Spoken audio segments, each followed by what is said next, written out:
আলিপুরদুয়ারের রেলের তুঘলকি কাণ্ড। জয়ন্তীতে মহাকাল মন্দির, আর এই মন্দিরের সবচেয়ে কাছে স্টেশন কি?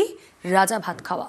স্থানীয়দের দীর্ঘদিনের দাবি, শিবরাত্রি উপলক্ষে রাজা ভাতখাওয়া স্টেশনে সমস্ত ট্রেন থামুক। সেই দাবি মতো ট্রেন থামছে। অভিযোগ, সেটা শিবরাত্রির 3 দিন পর থেকে। রেল যদিও তা মানতে নারাজ।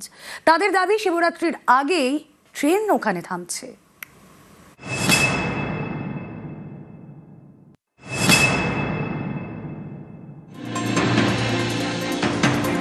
আলিপুরদুয়ারের জয়ন্তীতে মহাকাল মন্দির।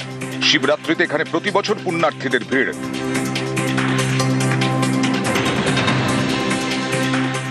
এই মহাকাল মন্দিরের সবচেয়ে কাছের রেল স্টেশন রাজা ভাতখাওয়া।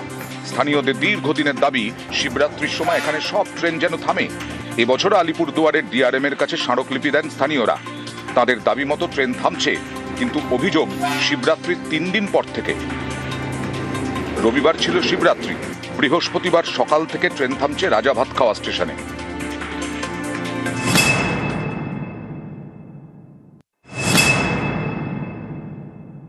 দেখলাম যে 13 তারিখে কোনো ট্রেন রাজা ভাতখাওয়া স্টেশনে দাঁড়ায়নি, এবং শিবরাত্রি শেষ হওয়ার গতকালকে থেকে আমরা দেখি রাজা ভাতখাওয়া স্টেশনে সমস্ত ট্রেন দাঁড়ানো আবার শুরু হয়েছে। দর্শন খুবই সমস্যা পড়েছিল তারা, এখন সবাই আলিপুরদুয়ার থেকেই ট্রেন ধরে নিয়েছে। শিবরাত্রি উপলক্ষে পুণ্যার্থীদের জন্য জয়ন্তী পর্যন্ত বাস চালিয়েছে উত্তরবঙ্গ রাষ্ট্রীয় পরিবহন সংস্থা। পুণ্যার্থীদের যাতায়াতের জন্য খুলে দেওয়া হয়েছিল বনাঞ্চল। শিবরাত্রি শেষ, পুণ্যার্থীর সংখ্যাও কমেছে, তাই বাস পরিষেবা বন্ধ, বনাঞ্চলও বন্ধ। ঠিক সেই সময় রাজা ভাতখাওয়া স্টেশনে থামছে ট্রেন। যদিও রেলের দাবি, শিবরাত্রির আগে থেকেই ট্রেন থামছে রাজা ভাতখাওয়ায়। ওরা ডিমান্ড করছিল 14 থেকে, আর তারপরে এটা ইমপ্লিমেন্ট 14 থেকেই হয়ে গেছে, কিন্তু আপনার যেটা নোটিফিকেশন আসছিল ওইটা 17 থেকে আসছে।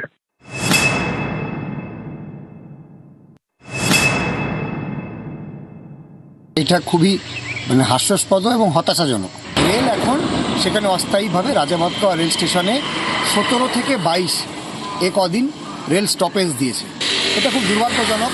পলিটিক্স করার জন্য রেলের উপরে দোষারোপ, যেখানে যাবে ভক্তজন সেই রাস্তা তো আপনারা বন্ধ করে দিয়েছেন, সেই জায়গাতে আপনারা পারমিশন দিচ্ছেন না, আবার আপনি রেলকে দোষারোপ করছেন। এই রাজনীতি থেকে উপরে উঠে কাজটা করছেন।